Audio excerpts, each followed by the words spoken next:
Welcome to the Heart Perception Project. If you've never watched Kellie and I have a conversation before, I think you're in for a treat. This is not a debate. This is a way for Kellie and I, as very different people with different viewpoints, to be able to connect and to find heart connection in the midst of it. So I am Heidi Petak. I actually live in Colorado. I live in a blue state, but I'm a Christian conservative. My husband's a pastor. I'm a communication coach and professor. And I have 4 boys. So I'm a mom, I'm a wife, and I'm a businesswoman as well. How about you, Kellie? You're all the things, my dear. I am Kellie. I live in Seattle. I am a liberal non-theist. And I have a business where I do massage with people, but I also am a coach as well. I do psycho-emotional spiritual wellness through the modality of core energetics. And I'm married, have been married for 24 years, and we have a 16-year-old daughter. So, Can yeah. she be 16 already? She'll Oh be my goodness. 17 in January. It What blows in the my mind. world? I know. Easy. I know. It's Mm. crazy. Yeah. So, Kellie, why don't you tell them? Uh, well, I will say Kellie and I have been friends for a very long time, since middle school. So, what, 35 years now? Yeah. Yeah. I mean, with a few hiatuses in there, but yes. Yeah. And then tell them about your initiation with me in 2016. Right. So at that point, we were just Facebook friends. We weren't really friends. I mean, we kind of lost touch in high school because you moved out of our Southern California enclave into a very, well, I think you moved to Oregon and then you moved to the South. And while I think we were all generically Christian, as white middle class people identify themselves, or at least where we grew up in California, you became very much more so. And I went to a liberal university, and I'm sure that just wrecked me. It's like every Christian mother's nightmare is their kid going to a liberal university and losing their religion, which is what I did. Um, and so we really didn't have a lot to connect over. And Facebook, I mean, it has its drawbacks, but that was one way that we reconnected. And when Trump was elected, and I was a raging, unhappy liberal that day and searching the webs and looking for a fight, then I see Heidi posting a blog post that said, "I am not a hater." And I said, "Oh, I have to read this because, of course, everybody in my mind who voted for Trump was an asshole and a hater." Yeah. And so I read what you had to say, and it was interesting. It slowed me down a little bit, but then I commented. I can't even remember what I said, but it was probably in your face a bit. And then you commented back, and then I commented again. And then I reached out to you and said, I've actually been thinking for a long time that people need to remind people how to have conversations again across the aisle. And I'm wondering if you'd be willing to do that with me, which is funny because I remember you telling me that when you saw me in your DMs, you were like, "Oh no." And then I Yeah, surprised so you, which is good to know that a liberal could do that. I know. Well, it was neat because it wasn't on the DM. It wasn't, "I want to pick a fight with you." It Yeah, was, "Oh my gosh, we need to teach people how to have heart connected yeah. conversations. We need to learn how to have a heart Right, conversation with each other, and right. we need to help others learn to do it as well." And it has been quite the process. We recorded what, probably 20 something videos together, and posted them on YouTube. And then the last couple years, we've kind of been involved in our own businesses and families and have not recorded a conversation like this. So I'm glad that we're revisiting it. I just feel like our world and our nation is really heating up with a whole lot of tension around the election. And sometimes we forget that the other side is actually a person with a face and a heart Mhm. and a I life and a family and emotions and fears and dreams. And I think it's good for us to remember that. right. I think you need to turn off your email program, it's been dinging. I've been hearing it. Can you do that? Yeah, sure. Okay. I don't know if I am able to keep it from dinging, but I'm If gonna. you just quit mail, it won't ding anymore. All right. So, yeah. Cool. So, where do we even start in talking about? Maybe let's start with the heart. How are you feeling? In this moment, I'm just happy to see my friend. Oh, We haven't I mean, it definitely through this process has brought us closer. And even with that, we don't talk that much. But my experience is when I do talk to you, it's like, oh, it's instant, it's easy. And, you know, I'm really clear that I love you and I have fun when I talk to you. And we've gotten a bit practiced at having those hard conversations. Like, I don't think either one of us has a problem to say, hey, I think you're making a judgment right now.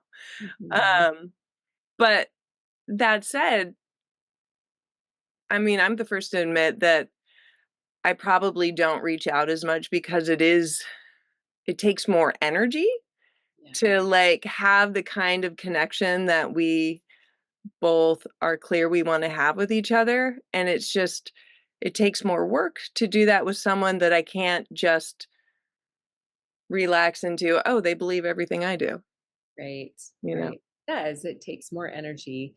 I think I've always said that our conversations are on the edge of my growth because Right. I've always been conflict averse, and I don't get the sense that you're afraid of conflict. You're more like my husband Brian, who's totally okay to walk into it. But I'm like, yeah, let me stay in my safe little bubble and Mm, never talk to the other side. But you interesting. really encouraged me to step into those places of tension and be uncomfortable because that's what helps us grow. Yeah, So I'm cool. And how are you feeling? How are you feeling right now? I was nervous walking into this because it's been a while and I'm kind of out of practice. I mean, I Mm, have as a communication coach, I have uncomfortable conversations all the time and I've had some doozies recently. So that helps, but yeah. I think that our friendship is very important to me and I have grown more and more aware of that I want to be careful in our conversations to honor you and to respect you and honor our friendship and honor your family and respect what you believe and make sure that I can hold that tension well and bring my whole self to the table and be honest about what I think and feel and honor what you think and feel as well. Thank you. I feel similarly. I have like a behind the curtain question of like, how is it being a communications coach to have a conversation that you're nervous about that we're going to be broadcasting? Does it make you more um worried about messing up or doing it bad or messy or like I'm just curious about that. Like does that bring up sort of like I have to do it a certain way in order to make sure Yeah, that definitely. Because I think that people want, I think maybe it's our human nature for Mhm. us to criticize. And I know there's people that will go, oh my gosh, she should have been more bold, or why didn't she bring up these points? Yeah, And then other people that will be like, well, that was rude. Why would she say that? Like you're going to get criticism totally. side. And I'm getting thicker skin, but I think I think being a communication coach makes me really aware of my phrasing and realizing that I could try my very best to say it in the best way possible and somebody could still be offended Right. and somebody could still criticize me and I'm not going to You're not going to please everybody. I'm not going to please everybody. And I feel like when we have these conversations, we're almost like I'm representing my side, and Oh they my gosh. sure that I've done a good job of representing my side. And Mhm. there's a lot of a lot of pressure in that, but I'm just taking it off the table. I'm like, you know what? I'm here to connect with my friend, and that's Yeah, about great. Oh, I'm so clear. I'm gonna do a terrible job representing my side. it. So there you go. Okay, so where do we start? Let's start with who do you think's going to win? Oh gosh, I have no idea. I have no idea. You know who I want to win, but there'll be days where I'm like, "Oh, it's gonna be Kamala for sure," and then I'll be like, "Mm, might be Trump." So I don't. Do you have a sense? Like, are you confident about one side winning? No, No. mm-mm, Yeah. I'm not at all. Mhm. Because I mean, I thought he would win re-election, and Biden won, so Mhm. all bets are off. I think we can all, it's interesting because I watch mostly conservative news. I really try to go read news on the other side to see what they might be saying, but Yeah. I'm sure we both are getting fed things. And so everything in my news world says how terrible Kamala is, how terrible the Democratic Party is. And it makes it look like you're crazy if you vote for anybody but Trump. And I'm sure on your side, you're seeing all the same things. And that's the agenda of a two-party system like we have, is they're going to try to convince you to vote one way or the Right. other, and we're going to watch the news that supports what we think. Yeah, I mean, what I'm really curious about is how both sides have this energy around if the other side wins, that's it, that's the end. It's the I end of democracy. Like, know. we're going down in flames. Like, both sides have that, right? And it's really fueled animosity. And I don't know, maybe it's the animosity that's fueled the apocalyptic predictions. Um, I hate that. I hate that. Like, Me I hate how we've gotten to this place of absolute dehumanizing of the other side. right. You know, when people like Marjorie Taylor Greene can just like say horrible, untrue things about Democrats. And I'm sure you can name Democratic figures that come across the same way to your side. I can't, which is funny because, you know, I'm only seeing the people that hate Democrats. I'm not seeing the Democrats that hate Republicans. I just see people that just hate Donald Trump, and a few of Right. the really out there MAGA people. So, No, I think you're right. And you all see the Democrats survived a Trump presidency, and we survived a Biden right, presidency. Whoever wins, we're going to survive. right.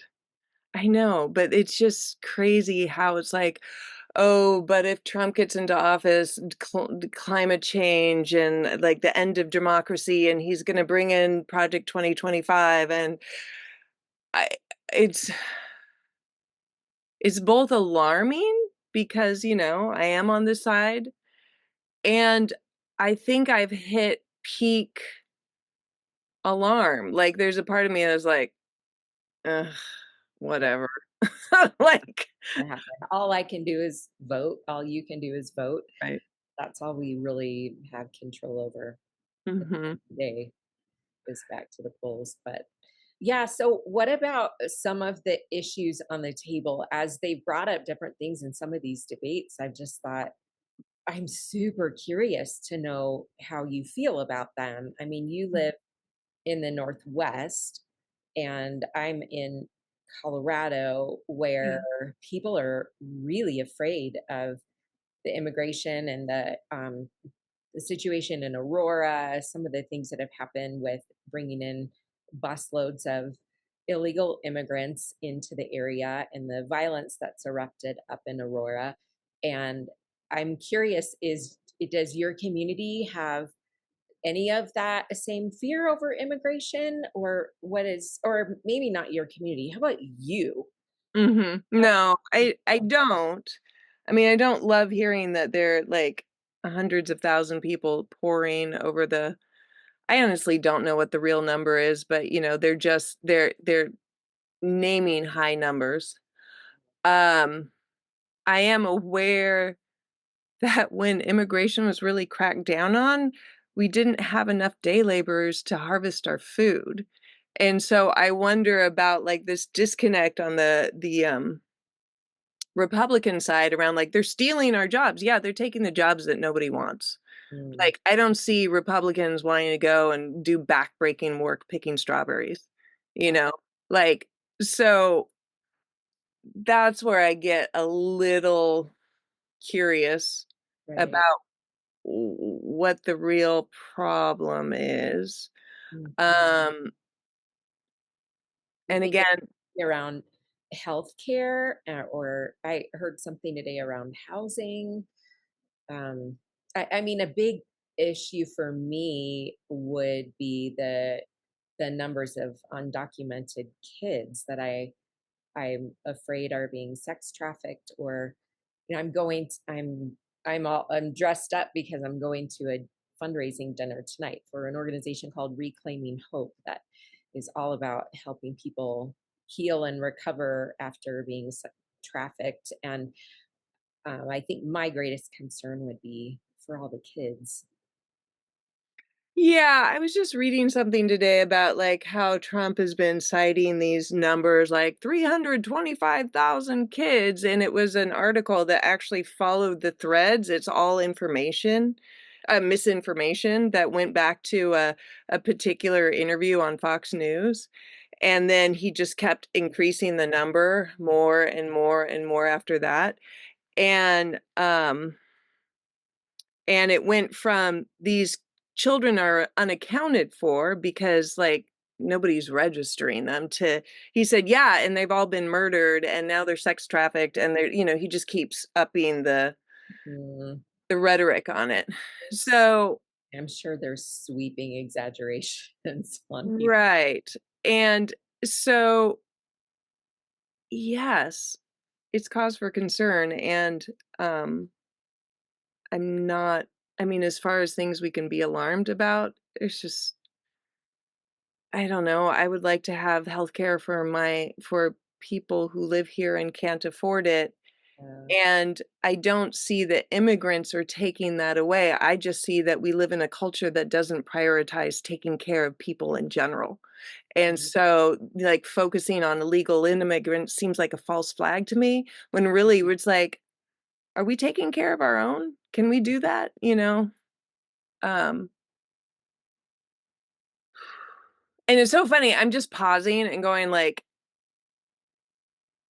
I'm not someone who keeps up on all of the details. Like, and I just want to keep like coming back to this is about like us being able to have a relationship while we talk about things we feel strongly about, but maybe not have very accurate information about. I know it's so true. Yeah, because I'm clear. I'm not going to convince you to be a liberal. I'm not gonna convince you to let go of your belief in God that I see as mythological, like, I'm not even interested in doing that, right? I'm interested in, um I'm interested in hearing your side's view Yeah. because I don't hang out with Christian conservatives. You know?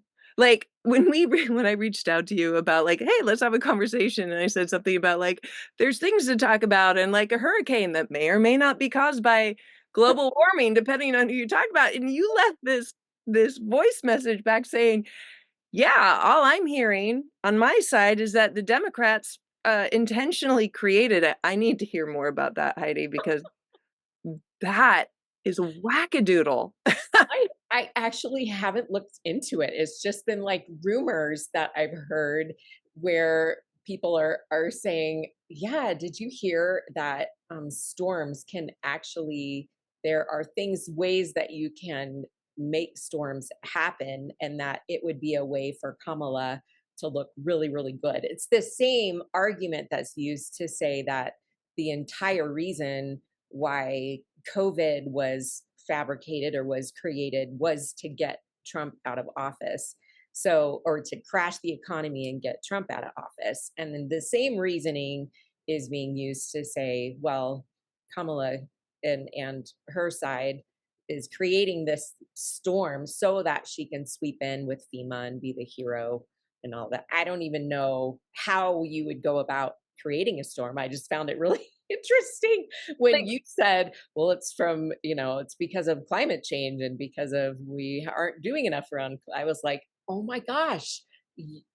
Like our sides spin it, they spin it so that I would see I would see the Democratic Party as being evil because they created the storm that caused the death and destruction of so many people.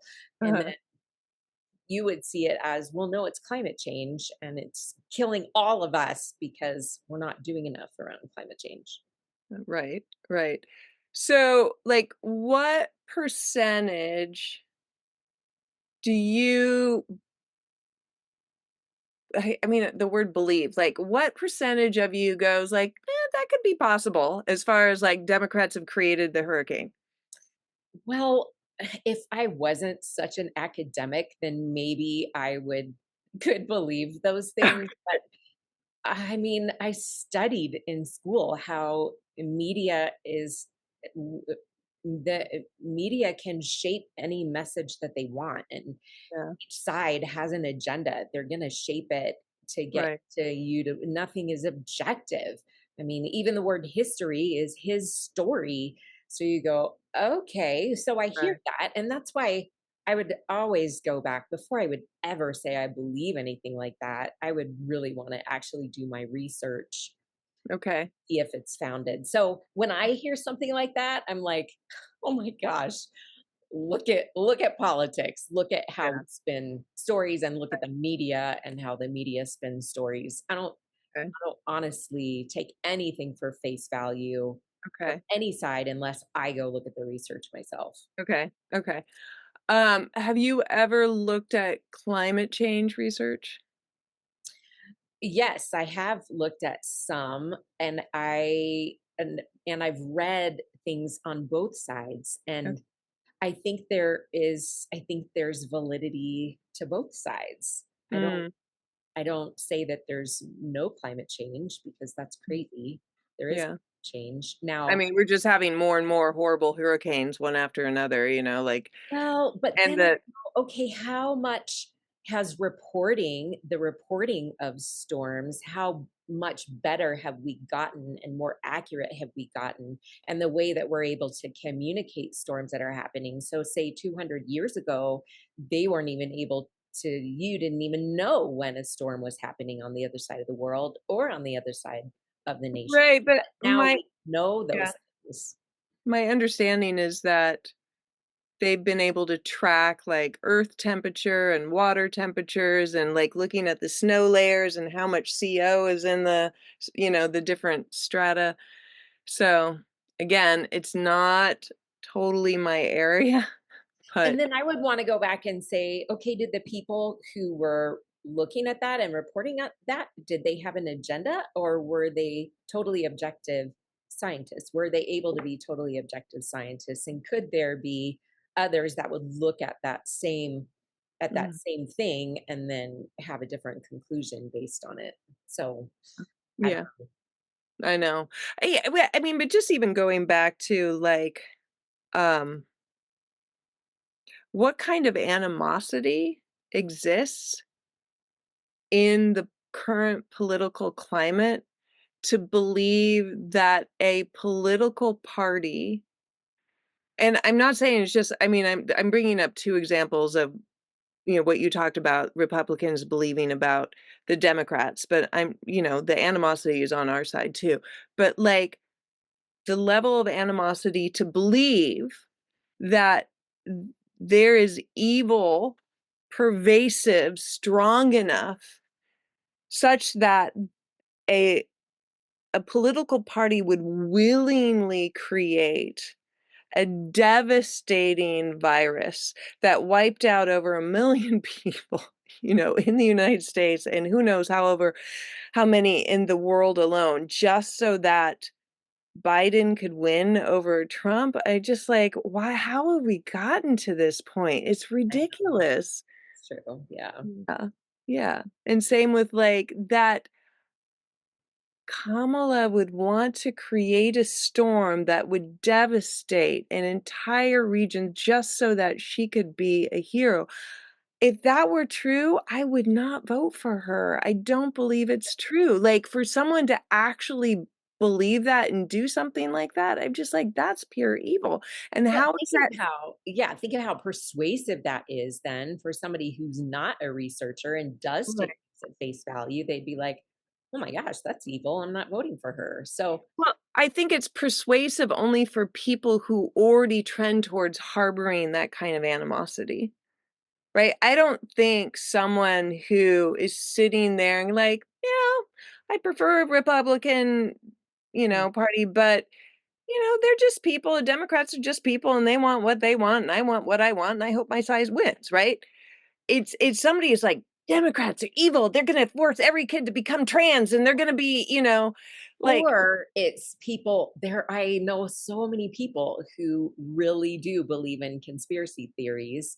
I know. And so, that kind of mentality too, that's Mhm. looking for um, those people. Because I'm always like, who do you mean by them? Who's them? Who's they? Right, Who are right, who right, are the ones that are ruling the world? Well, it's right. deep state. That's what I get back. And I'm not a conspiracy theorist, but Mhm. I know a lot of people are. And when they hear something like that, I think it feeds that desire for conspiracy. So maybe it's not, maybe there are those who tend toward animosity, but maybe there are those that tend toward conspiracy. And it's like a juicy Yeah. conspiracy to think that someone could create a storm. Right. I'm moving all around because my back is hurting and I have to stand up and I can't stand still, so pardon Oh, me. no worries. Um, can we switch to another topic that's a pet of yours? Yes, I have to check the time. I'm good. Okay. I have to Okay. end a little after Yeah. the hour. Okay. So the landscape has changed ever since the Dobbs decision, where they took out Roe v. Wade. And I know that I mean, I describe you as my friend Heidi, who's essentially a one issue voter. And abortion being your main issue, and I know Yeah. that immigration is up there too, but, like, stopping abortion has been your I'm gonna okay, shut my blinds here. Say lines across me. Okay, that's better. yeah, there you go. So, yeah, I know that, stopping abortion has been, like, one of your, like it's like your heart work, you know? Mhm. And, it's been, uh disturbing to me to see how the landscape for healthcare for women has changed as a result of that. How, because many of these states that outlaw abortion say except in the life of if it threatens the life of the woman, and now how that's changed thing as a woman comes in with something that will be life threatening, but they cannot help her until she's actually almost dead. Have you read about this? Like, women dying because doctors will not treat them because they're not technically on death's doorstep. Right. Yeah, I have. I've read and they're just heartbreaking stories of Yeah. women. I the piece that I go back to often when I read those is, to me it looks like medical malpractice. Like these doctors, they're not reading the law. They don't realize, especially like the stories of the woman that had miscarried and they thought they couldn't give her a DNC. I'm like, well, that's not the problem of the law. That's the problem of these doctors not knowing the law and not reading it and realizing, a DNC after a miscarriage is healthcare. But I think that, I'm the public speaking coach for the Abortion Survivors Network. And so even when I hear the term healthcare, it just brings up so much emotion in me because that healthcare was meant to take away the lives of my friends. They become my friends now, and I can't imagine my life without them because I love them so much. And to think that like my friend Melissa was left to die and she was rescued by a nurse because there wasn't a born alive bill, that and then to think that Governor Walz would not didn't support born alive legislation in Minnesota, that just absolutely breaks my heart to think that what people term healthcare is actually snuffing out the life of a person. And when we talk about oppression and racism and abuse, it's always bigger people with a voice and power that snuff out the voices and lives and power of the little people. And that's what I see abortion being. And I'm the women's ministry director at my church, and I have women that come in my office and are just grieving the loss of their children. They're grieving, and they so much regret their choice to have an abortion. And I don't think that's talked about, the trauma of abortion and even the generational trauma of abortion. I don't know that that's talked about. I think that Let me abortion say is something. Hold the on, hold on, okay, go ahead. hold on. I'm sitting here feeling really agitated Okay. because I brought up an issue about women and Mhm. how women are dying, and you took it and you went right into your pet, talking points about it and talking about your abortion survivors. And so I'm sitting here going, she's just using this, and I'm just giving a Okay. internal temperature check. Like there's a part of me that's like, she's just using this as a takeoff for her platform, and this is not what I wanted. Right. Okay. Like, Mhm. and not that you're doing anything wrong, but I'm like, okay, so here's a place where I would like to meet my friend Heidi and not hear the talking points. Is that possible? Yes, Okay. definitely, definitely. So Yeah. when you mention women dying, that's Yeah. immediately where I go is I see the Mhm. face of my friend Michelle. I see the face of my friend Mhm. Pam. I see the faces of these women. And Right, but can you also see the faces of the women who are dying because abortion has been outlawed? That's what I wanna know. Like, how can you feel the same amount of care for their lives as you do for these other lives? yes, definitely. Okay. That's what I wanna hear because, like, when you pivot right away, I hear only care for these babies or would-be babies or, and I'm just like, oh, and I just feel so much, yeah, agitation. So, Yeah, thank you for yeah. sharing that. I appreciate Mhm. that. Yeah, thank you. Woo. Yeah, that's all I needed. Take a deep breath. Yeah. Yeah. Yeah, I would like to know some of their specific stories better and to understand, because I know a couple of stories, maybe like three or four, but Mhm, I I don't see the I don't see the widespread loss of life from of women who are in states that have outlawed abortion. I don't know, or that have restrictions on abortion. I hear the stories of women who are no longer able to have children mm, because there was malpractice in the abortion itself and there weren't mhm, safety standards that were kept. mhm, So I in fact, somebody wrote a message on Facebook and said, "Do you know how many women and children have lost their lives? Women and babies have lost their lives because of the reversal of Roe versus Wade." And I was like, "No, I don't. I don't actually know those statistics. I'm mm. really curious how a baby would lose its life." because Mhm.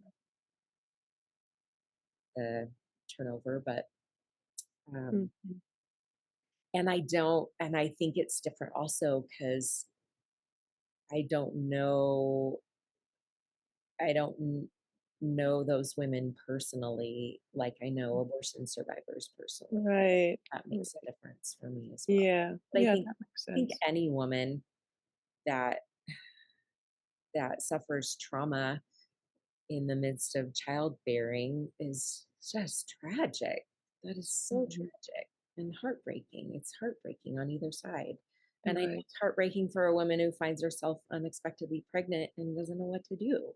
Mhm. Mhm. Yeah. It's funny, I'm still, like, feeling my system, like, calm down. We've had so many conversations about this over the years, and I don't think it gets easier for me. I know. It doesn't. Yeah. Uh-huh. It's definitely one of those places where it's like I mean, because we both feel so strongly about our side, Mm. where it's like, I don't know, like, for me, I'd be interested in what it is for you, but, like, for me to like, maintain a heart connection with you in this particular, instant is, like, I do have to practice, like, coming out of the debate and out of the conflict and whatever, because it's like there's a part of me that just wants to be like, "Rah," you know?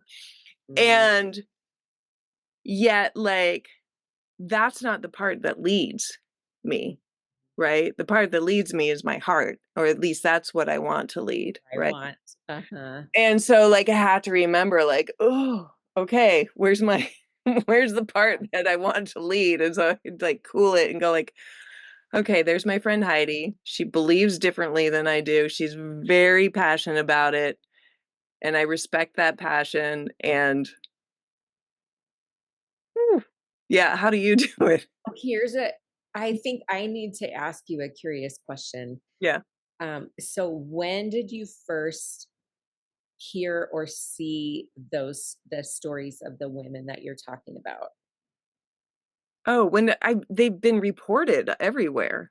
No, it's just totally curious. It's not a loaded question I at all. don't I'm I just don't know. I just started hearing more and more things about, like, this person was denied healthcare. She had to drive to another state and she was in a horrible, state of health. And this person and that person. And it's just like, and we have people pouring over it's like coming into Washington from Idaho. And it's just like, it's crazy. was it on the news or was it people that were talking to you about it?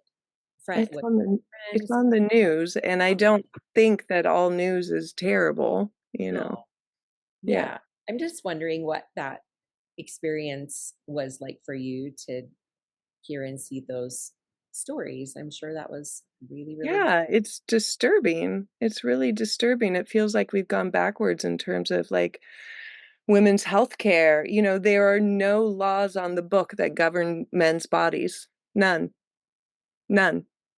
But for some reason, men feel very comfortable making laws about our bodies because we scare them somehow, or for whatever reason.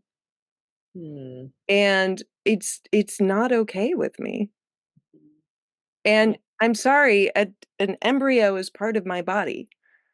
You feel Absolutely. It's it's part of my body. body to control. Until it can live on its own outside my body, I mean, sure, put it up to, some, um I know they can if you put them on life support, that's possible, but it still can't live before several weeks before it's able to do that. So do you support restrictions then if a baby can live outside the womb? Say I just saw a picture today of a baby that was born at 25 weeks and yes, has some health difficulties and challenges, but and was born at like 1 pound 6 ounces, but Mhm. she was able to live outside the womb, and she's crawling now. She's Great. like Sure, 25 so. weeks. So would you That's support?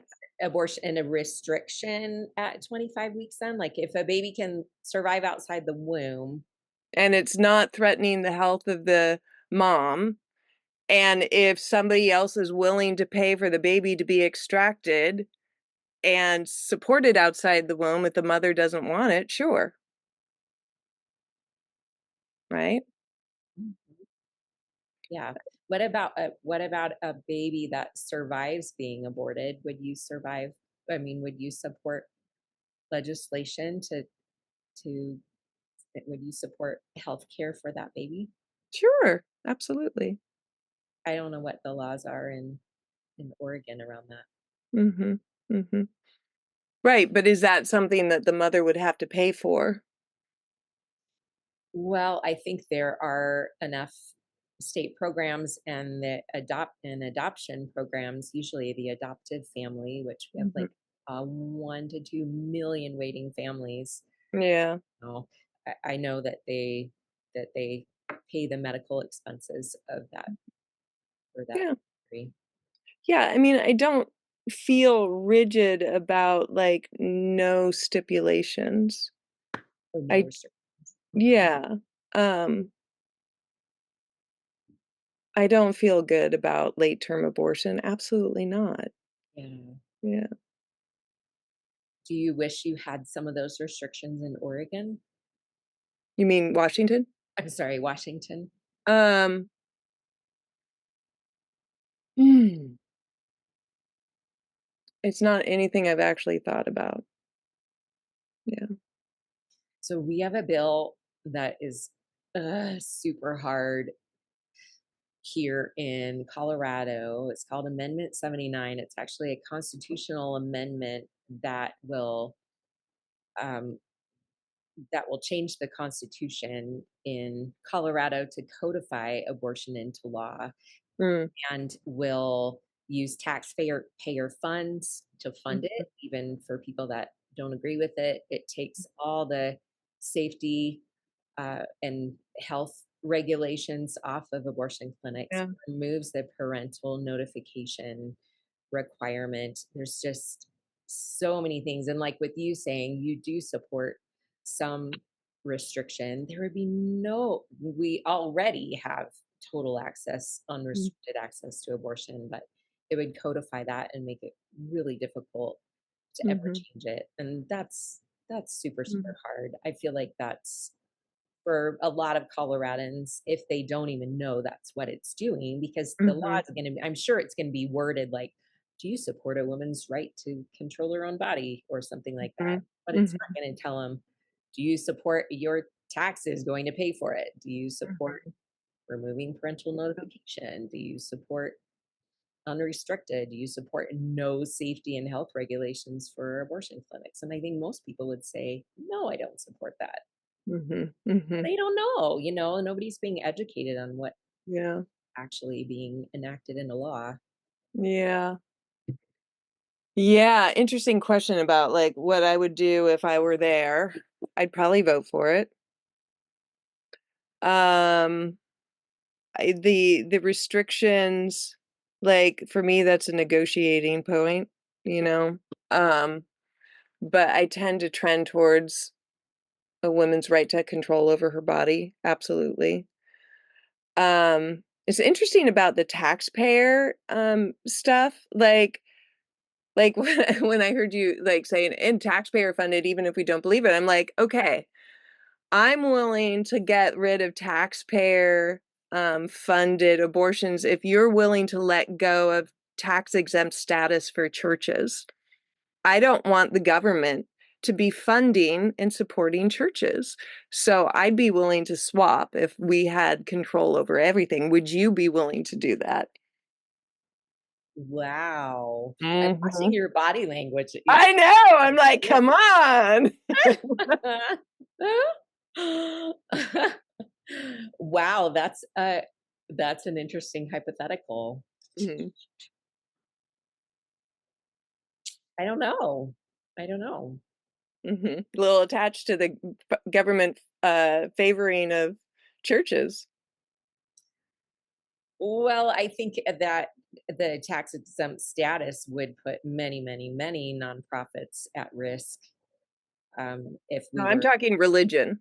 Religion. religion. Just religion. No more tax exempt status for religious institutions. You know how much money those big mega churches make? Oh my goodness. Scientology? Oh my goodness. Mm. No more tax exempt status.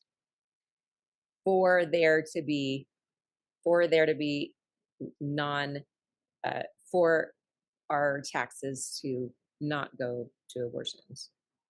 Right, exactly. I'm willing to trade for that. Let's write uh, yeah, I'd have to it up. think about that one because I I think the freedom of religion is absolutely foundational in our country. It was actually the reason why our country was founded, and at the same time, I believe the right to life is a part of the Declaration of Independence. I believe it's in our Constitution. I believe both of those are constitutional. So you did ask me a while back, would I support a federal ban on abortion? And I think that I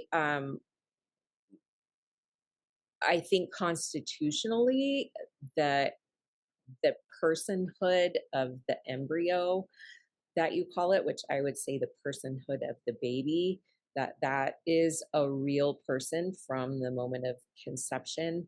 And so I think the a federal ban on abortion was the rule for hundreds and hundreds of years in our country, and I think if that was back on the table, I would support it Mm, mhm.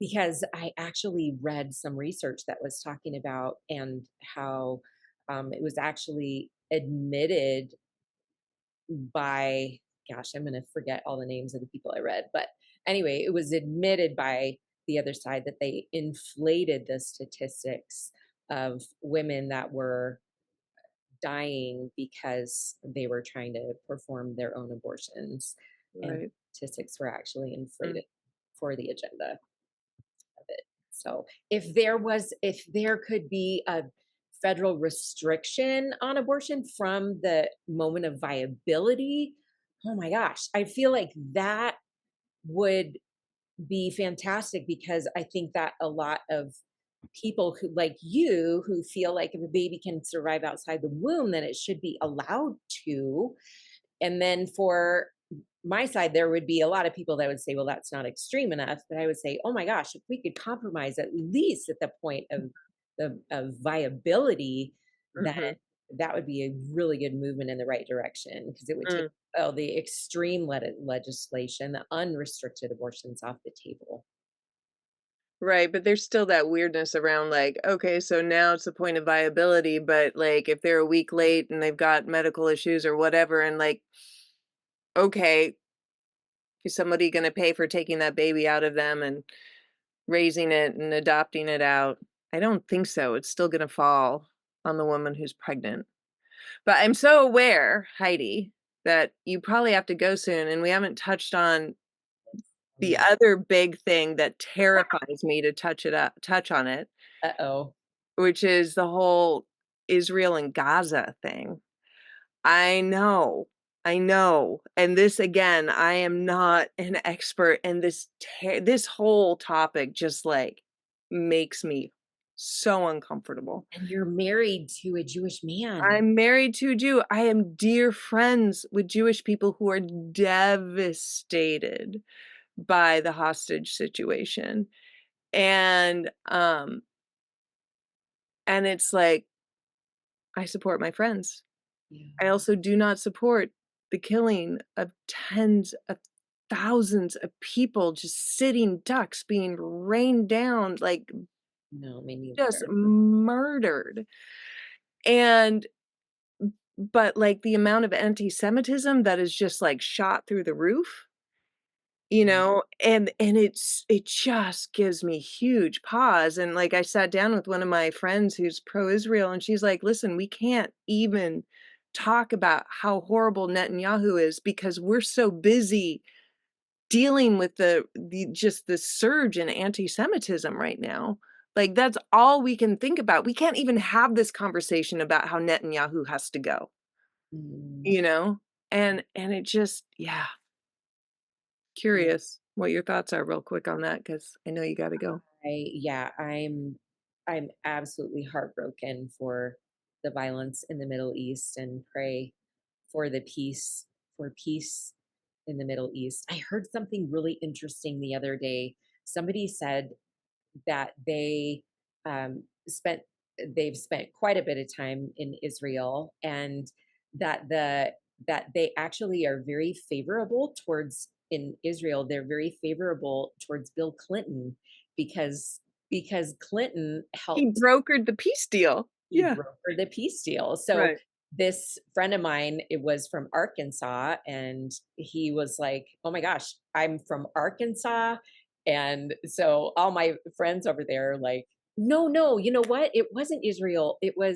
Um it was in Ireland. Oh, It was the Irish peace deal that okay. the okay, so never mind. That's Ireland. That is not in Israel. I was just thinking about No, but Clinton did broker the peace deal between, like, what is it, Arafat and, did he do what's it in charge? in the Middle East as well? Okay, Yeah. good. Well, Yeah. I'm not totally off base. I was like, shoot, I wonder if it's just Ireland.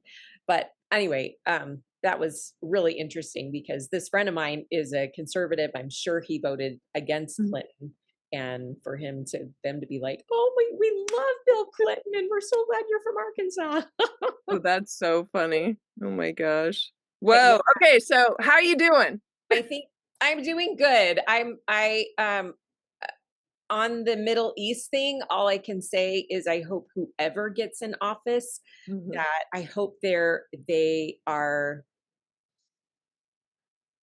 they support Israel, but encourage Israel to strive for peace in the Middle East just as much as they would encourage Palestine to strive for peace. I think that it's such a hotbed, and I think the citizens of those countries are the ones that are suffering, both in Palestine and in Israel. I don't think we do anybody favors when we the anti-Semitism that's happening. It's not helping anybody. I think it's creating more animosity, Yeah. it's fueling more hate, and that's the last thing we need. Yeah. Yeah. Has Yes. that been scary for Jeff to have No, it's not. I mean, he's not a practicing Jew. He's just Jewish by heritage and he's not typically pro-Israel, he's like he's looking at the killing of human life and going like this is not good. Mm, Um yeah. but it's just more like the fear where like I get anxious around it is like having any sort of opinion online, Yeah, because right. people are so hot-headed about their side and it's. Do you worry at all about, and this is a loaded question, do Mhm. you, because I do worry about this, do you worry at all about Kamala being a strong enough presence with foreign policy that she would be able to enact peace deals or keep things at Oh bay? god, no, I think she's tough as nails. That woman is so tough. And she's not in love with dictators. Trump has this weird obsession with strongmen, North Korea, Kim, and Putin, and it's just like it's crazy how much he loves those guys, I think and that's they are fun. playing him. Like, they know he is won over with flattery, and and, like, Kamala is just looking at them and going, "This is insane. This is like, Putin is not our friend." And did you hear, like, that Trump was sending Russia COVID tests when we were in the thick of COVID and, having a shortage of tests? Trump sent Putin tests. I did not hear about that. Yeah, it just came out in the report. So, Look it up. What do you do with the funding of terrorist organizations? And like that's what I hear is that the Democratic side and that Biden's administration has funded a lot of what's happening in Iran and the terrorist organizations in the Middle East and weapons and things like that. I have not heard that. You haven't heard that? No.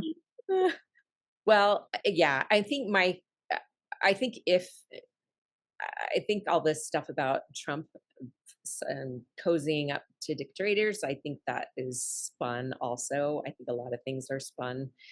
But my thought is that if he is doing anything relationally connecting with any of those, then it's because he's doing it for power. He's got a plan around it, and he would want to make sure that they are gonna stay in line. I can't imagine that Russia would have invaded Ukraine had Trump been in office, because I think So just to Putin to would have been get afraid of Trump. to get clear, you you from what you perceive on your side is that Trump is not susceptible to flattery. He's not focused mainly on himself. He's not like he like because what I'm getting here is like there's two very different images. You're right. Like the one I see is someone who is so self-centered and only wants to win because he's a winner and not a loser. Like he doesn't like everything I read about him being in office is like you know that a huge amount of people who worked for him when he was in the White House are now like do not vote for him, including his chief of staff, including all of these people at front row. Like they all said Trump has no interest in actually doing the job. He just only wants to be the president. He doesn't read the reports. He doesn't know anything. He doesn't educate himself. Does that not disturb you? I mean, this is coming from people who worked with him. I don't hear that, honestly. I mean, I have heard some of that, but I haven't. If I sent you the report by the people who worked for him, would you But read it? I think for me, I'm not even voting for Trump. I'm voting for the Republican Party because that's where my values are aligned. I'm not Mhm. crying. I'm I have a tickle in my throat. But I'm not, I don't like Trump, honestly. Uh-huh. I really don't. I'm a communication coach and I don't like the way he communicates. I never Yeah. have. So I'm not voting for him. I'm voting for the Republican Party. Mm. The way that it has been spun on my side, and I'll say it that way, is that Trump is all about, and the Republican Party is all about protecting Americans Yeah. and making sure that American interests are being upheld, and Yeah.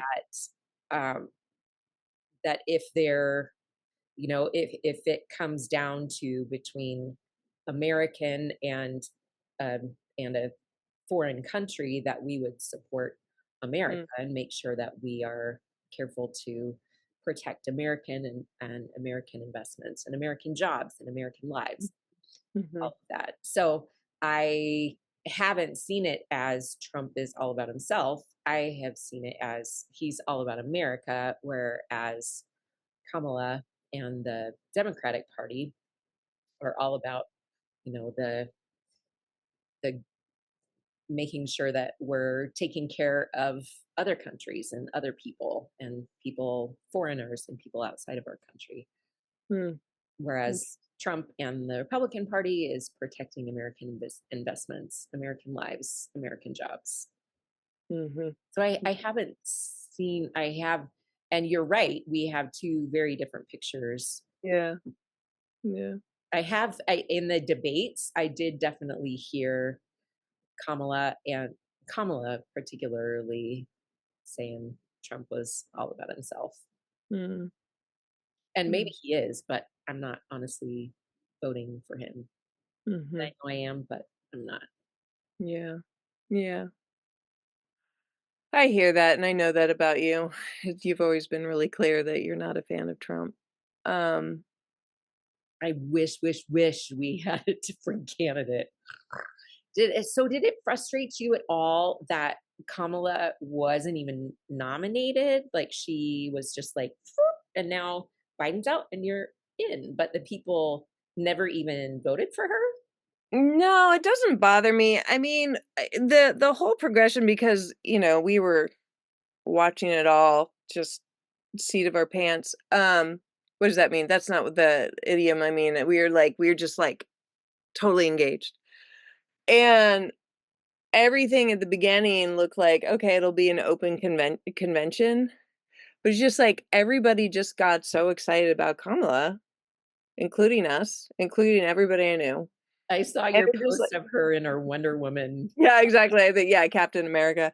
Captain. And yeah, so no, didn't bother me. I mean, the truth was I was so relieved that Biden dropped out. Oh my goodness. Do you think Biden would have lost to Trump? Oh yeah. Oh yeah. I do too. I was just like, Poor guy. it's the war of the senile guys. Senile guys. I was just like, oh boy. I know. I think there should be an age limit, Let's really. Trump doesn't get dementia in the next 4 years. I think he already has it. Like, there's some, like, side-by-side videos of him earlier on versus here, and he's just rambling. He used to be so succinct and just, like, boom, boom, boom, make the point, and now he's just like, "Oh, and the shark, and the battery, and the this," and he's just going from one thing to another. Yeah. It's I not a will good. say with that, I feel like your side has done a much better job of telling stories than my side. I was cringing at the debates. I'm like, oh my gosh, they're telling stories and our side isn't. And we have to be telling the stories. That Yeah, is where I think that's where the heart is. It's in the stories of the people. right. Yeah, I agree with you there. So, how are we doing on time? Where do you need? Yeah, I probably need to head out. Okay. Well, this has been good. And I love you. I love your smile.